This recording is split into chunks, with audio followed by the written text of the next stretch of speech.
2002 నుంచి ఈనాటి వరకు ఎవరెవరిని కలిసుంటారు? ఎవరెవరి దగ్గరగా మీ బాధని చెప్పుకోవడానికి వెళ్ళుంటారు? బాధను ఎక్స్‌ప్రెస్ చేస్తే ఎవరు వినరు మేడం. ఆ కాలంలో కానీ, ఈ కాలంలో బాధని చెప్తే వినేవాళ్ళు ఎవ్వరు లేరు. తక్కువ. బట్ కలవడానికైతే వెళ్ళాను. అప్పుడట్లో వైఎస్ రాజశేఖర రెడ్డి గారు బతికున్నారు. లెజెండ్ ఆయన. ఆయనను కలిశాను. కల్వకుంట్ల చంద్రశేఖరరావుని కలిశాను. అందరిని లెజెండ్స్‌ని అందరిని కలిశాను. అంటే అందరూ అయ్యో అన్నారు, పాపం అన్నారు, అమ్మాయి పోయింది అన్నారు, అన్నీ అన్నారు. ఎవరు కూడా సాయం చేయడానికైతే ఫార్వర్డ్ కాలేదు. ఏదో అసెంబ్లీలో మాట్లాడారు, సిబిఐకి ఇప్పించారు, అంతవరకు చేశారు. తర్వాత వదిలిపెట్టేశారు. నా పోరాటం నేనే చేసుకున్నా. ఒంటరి పోరాటం. ఒంటరి పోరాటం మాత్రమే. ఎవ్వరు కూడా ముందుకు రాలా. Nobody coming. నేను ఉన్నాను, నువ్వేం చేస్తున్నావు, లీగల్గా ఏమైనా సహాయ సహకారాలు కావాలా? ఒకరిద్దరు అడ్వకేట్లు సహాయం చేశారు తప్పితే మిగతా ఎవ్వరు కూడా సహాయం చేయలేదు నాకు. నేనే ఒంటరిగా కొట్లాడాను, నేనే ఒంటరిగా పోరాటం చేసుకున్నాను.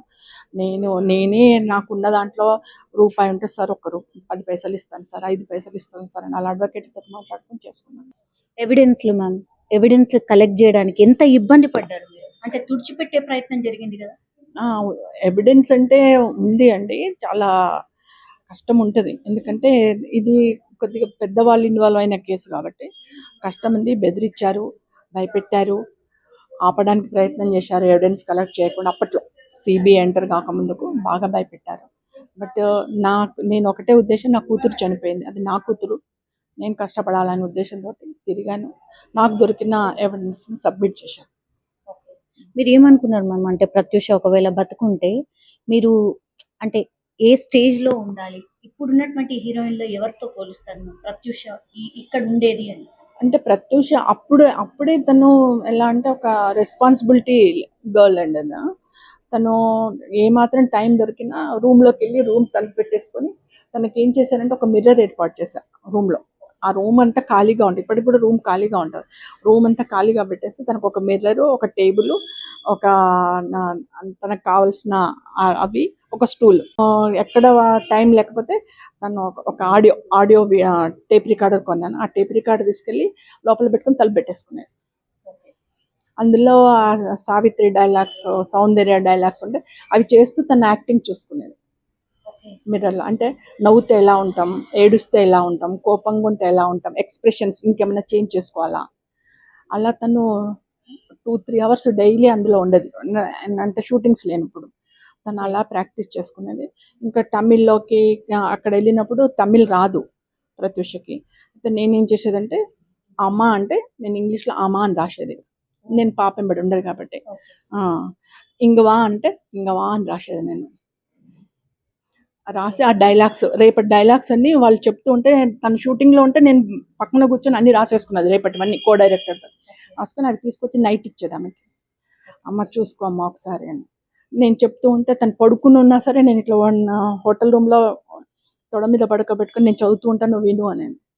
అలా హార్డ్ వర్క్ చేసాం. నేను చెప్తూ ఉండేది, తను వింటూ ఉండేది, నిద్రపోయేది. అట్లా అలా హార్డ్ వర్క్ చేసుకున్నాం. మేము చేసుకుని తనకు ఏంటంటే సౌందర్య అంటే ఇష్టము, శ్రీదేవి అంటే ఇష్టము, సావిత్రి అంటే ఇష్టము.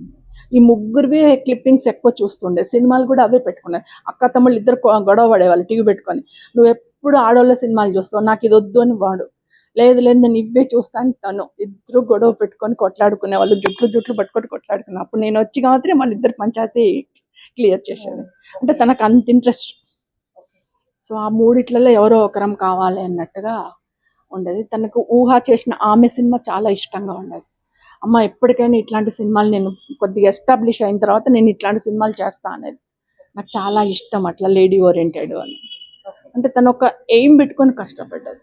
ఏ ఒక్క రోజైనా ఒక 2 రోజుల ముందే ఈ డే గ్యాప్ వస్తుంది అనగా నాకు చెప్పేది, అమ్మ ఆ డే వేస్ట్ చేయకు, మనకి ఇంకో సినిమా ఉంది కదా, వాళ్ళు ఏమైనా తీసుకుంటారేమో అడుగు, నా క్లిప్పింగ్స్ ఏమైనా తీసుకుంటారేమో అడుగు, డే వేస్ట్ ఎందుకు మనకి, మనం ఉండేది చెన్నైలో, లేకపోతే తమ్ముడి దగ్గర ఉండేవాళ్ళం కదా, వాడు ఇక్కడ ఒక్కడే ఉండేవాడు, తమ్ముడి దగ్గర ఉండేవాళ్ళం కదా అని చెప్పేసి అలా తను డేస్ వేస్ట్ చేయకుండా 3 yearsలో 22 మూవీస్ చేసింది. She's very responsibility girl. అంటే తను ఏంటంటే మాకు హీరోయిన్లకు కూడా సంపాదించుకోవాలా, ఉన్నప్పుడే మంచి పేరు తెచ్చుకోవాలా అనే ఉద్దేశంతో she is doing very hard work. Ma'am industry ఎట్లాంటిదో మీరు కూడా చూసున్నారు. గతంలో కూడా మీరు చూసే ఉంటారు కదా! ఎందుకు హీరోయిన్ చెయ్యాలని ఎందుకు అనిపించింది? అంటే అక్కడ ఏంటంటే అమ్మ అది హీరోయిన్ అనంటే తను ఇంటర్ ఫస్ట్ ఇయర్ నేను జాయిన్ చేశా గౌతమి రెసిడెన్షియల్‌లో హిమాయత్ నగర్. యాక్చువల్లీ నేను ఆమెను ఒక డాక్టర్ చేయాలి అనుకుని బైపీసీలో జాయిన్ చేశా. చాలా కష్టపడి ఆమె గవర్నమెంట్ ఎంప్లాయీ అయినా కూడా టీచర్ ఉద్యోగం అయినా కూడా పాపని మంచిగా చదివిపించాలి అని చెప్పేసి నేను బైపీసీలో జాయిన్ చేస్తాను.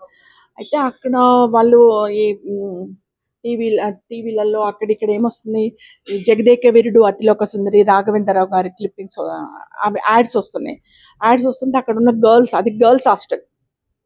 సో గర్ల్స్ అందరు కలిసి వాళ్ళ రూమ్మేట్స్ గర్ల్స్ అందరు కలిసి ఏం చేసిందంటే ఆ ఫొటోస్ పంపించారు ఓకే. అక్కడికి రాగా. నాకు చెప్పలేదు, హాస్టల్లో ఉండి పంపించాను. మా పాప దగ్గర కూడా పెద్ద ఎఫెక్టివ్ ఫోటోలు ఏం లేకుండే. తనకు 11th 12th ఇయర్ అప్పుడు శారీ ఫంక్షన్ చేసినాం. ఆ శారీ ఫంక్షన్ శారీ కట్టుకున్న ఫోటోలు అవి ఇవి అన్నీ కలిపి అక్కడ వాళ్ళు అప్పటికప్పుడు ఫోటోలు తీసుకొని కొన్ని అన్ని కలిపి పంపించారు. ఓ 15-20 మంది కలిసి పంపించారట. అందులో ప్రత్యూష్ ఒక్కతే సెలెక్ట్ అయింది. అక్కడికి కూడా నాకు ఇంటికి కాల్ వచ్చింది. అంటే పెట్టడం మాత్రం మా ఇంటి నెంబరే పెట్టింది, కానీ నాకు తెలియకుండా ఫోటోలు పంపించింది. హాస్టల్ ఫ్రెండ్స్ అందరితో పంపిస్తే ఇంటికి కాల్ వచ్చింది. ఇట్లా ప్రత్యూష ఉందండి అంటే, సార్ ప్రత్యూష మీరెవరు సార్ అంటే, ఇట్లా జెమినీ ఆఫీస్ నుంచి కాల్ చేస్తున్నాము. ప్రత్యూష ఇట్లా సెలెక్ట్ అయింది, ఆడిషన్స్కి రావాలి, ఆడిషన్స్ ఉన్నాయి అని అన్నారు. అంటే సరే అని చెప్పేసి అప్పుడు నేను తెలుసుకుంటానండి, నాకు తెలియదు, ప్రత్యూష హాస్టల్లో ఉంటుంది, అయినా మాకు సినిమాలంటే ఇష్టం లేదండి, పెద్దగా నేను ఇంట్రెస్ట్ చూపించలే అంటే, లేదు లేదు మీరు ఒకసారి అడగండి. అప్పుడు నేను ఫోన్ చేయకుండా డైరెక్ట్ నేను బాబు కోపంగా వెళ్ళిపోయాం.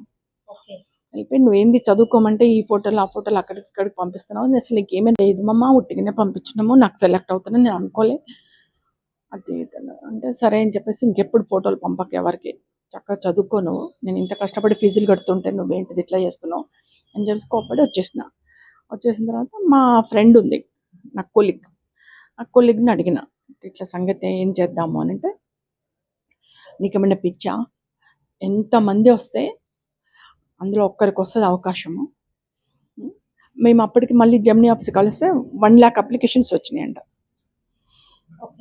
1 lakh అప్లికేషన్లో మేము కొన్ని ఫిల్టర్ చేసి మీ పాపను కూడా చేసినాము, పంపించాము అన్నాను. నాకు మా ఫ్రెండ్ నడితే మా ఫ్రెండ్ పంపించు అన్నది.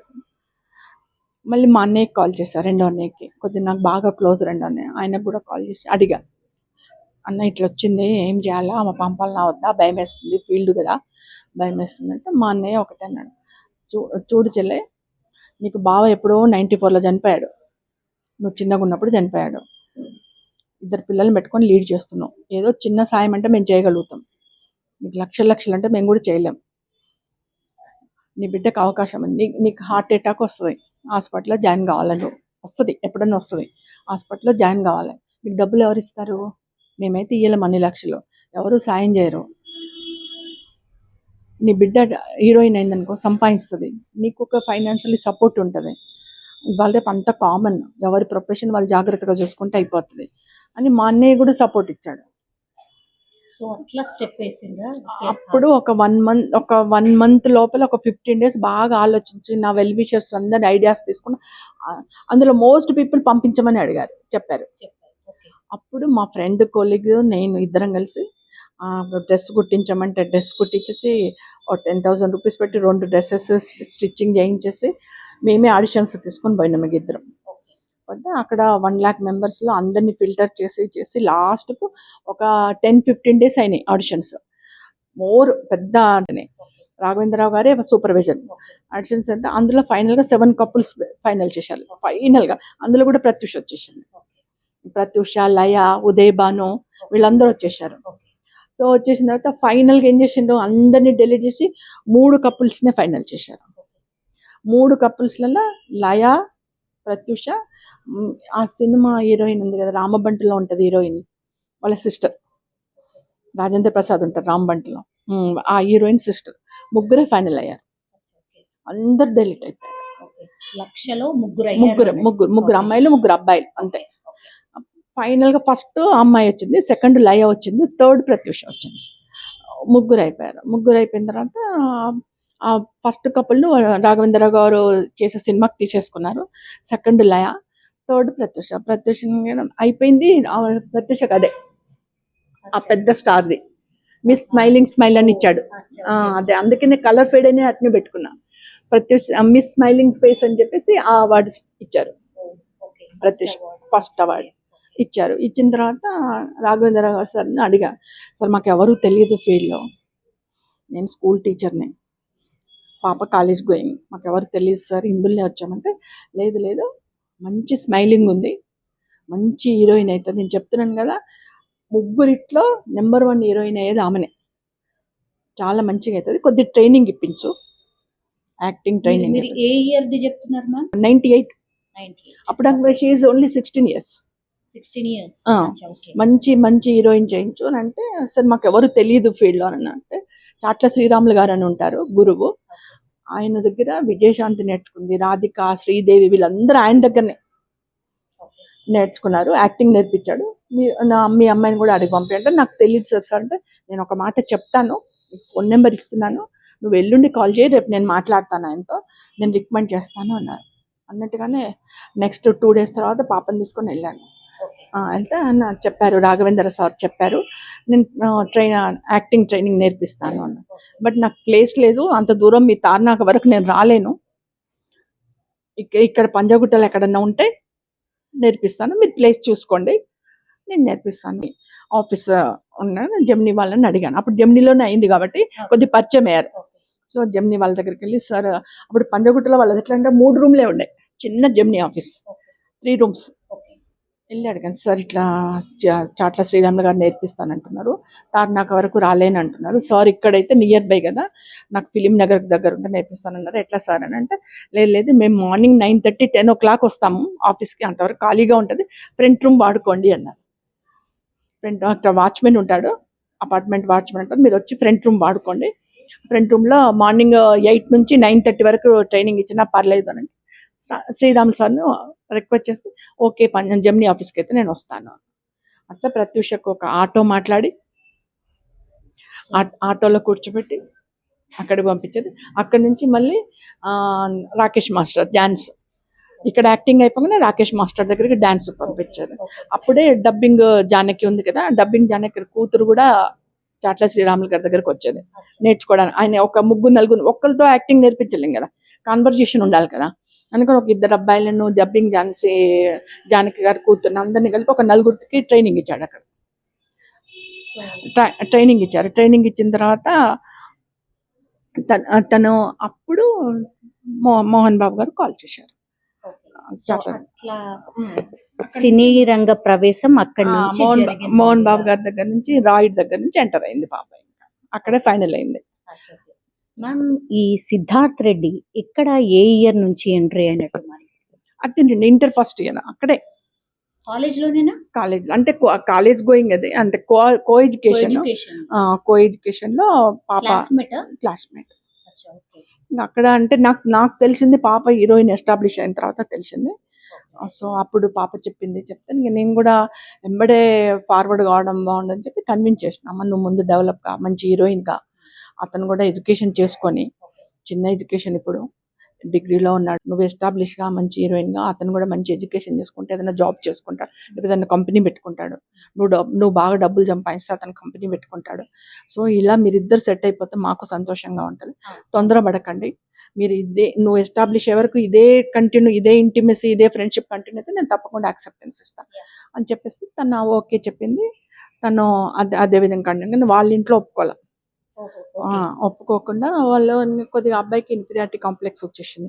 ఏంటంటే మా ఇంట్లో ఒప్పుకుంటలేరు, మళ్ళీ ప్రత్యూషనేమో డే బై డే ఎదిగిపోతుంది, మంచి హీరోయిన్ అయిపోతుంది, రేపటి నాడు నన్ను రిసీవ్ చేసుకుంటుందో లేదో అనే ఉద్దేశంతో ఒక ఇన్ఫీరియారిటీ కాంప్లెక్స్ వచ్చేసి ఇట్లా తీసుకెళ్ళి చేంజ్ చేశాడు. అంటే ఎక్కడ కూడా మీకు అనుమానం ఎక్కడ కూడా రాలేదా మ్యామ్? ఇట్లా బిహేవియర్లను ఏండ్లను ఒక దాంట్లో చేంజ్ అవుతుంది కదా, అబ్బాయి అన్ని షేర్ చేసుకునేదా? ప్రత్యూష మీతో అన్ని షేర్ చేసుకునేదా? అంటే అబ్బాయి కొద్దిగా కామ్ గోయింగ్, నో ఎక్స్ప్రెసింగ్, బడబడ వాగేవాడు కాదు, కామ్ గోయింగ్ గా ఉంటాడు. సో కామ్ గోయింగ్ ఉన్న వాళ్ళు డేంజర్ అని అప్పుడు గుర్తించలేకపోయినాము, అన్ని ఎక్స్ప్రెస్ చేసేవాడు కాదు, బాగున్నారంటే బాగున్నా, హాయ్ అంటే హాయ్, అట్లా షూటింగ్ స్పాట్స్ కి కూడా వచ్చేటోడు లేదు, లేదు. నేనే వెళ్ళేది. మీరు నేను మా అన్నయ్య కూతురు అంతే.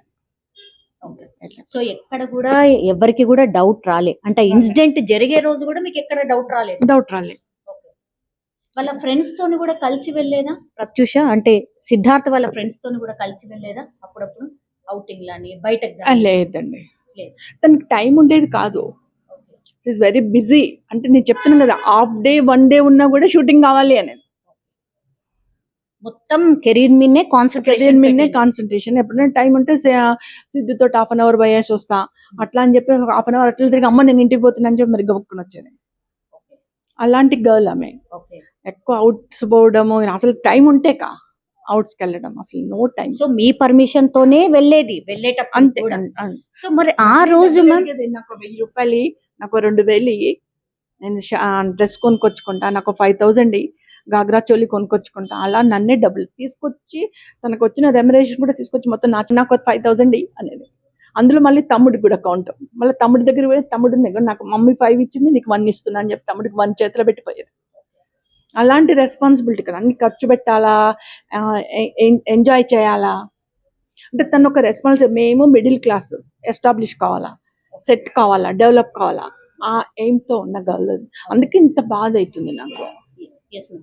అంటే సిద్ధార్థ్ రెడ్డి ఇప్పుడు యుఎస్ లో ఉన్నారు అని చెప్తున్నారు మ్యామ్. ఈ ఇన్సిడెంట్ జరిగిన తర్వాత మీరు ఇంత ఫైట్ చేస్తుంటే కూడా కనీసం చెప్పడానికో లేదు నేను చేయలేదు అని చెప్పడానికన్నా ట్రై చేశారా? లేదు మేడం, నేను 2002లో సెషన్ కోర్టులో చూశాను, నాంపల్లి సెషన్ కోర్టులో అబ్బాయిని చూశాను. ఇంతవరకు మళ్ళీ నేను చూడలేదు. I hate. ఎందుకంటే నేను యాక్సెప్ట్ చేసిన నా బిడ్డను అప్పచెప్పిన ఎలా ఉండాలి? నువ్వేం చేసినావు? పోనీ నువ్వు మూర్ఖుడా, మనిషివేనా,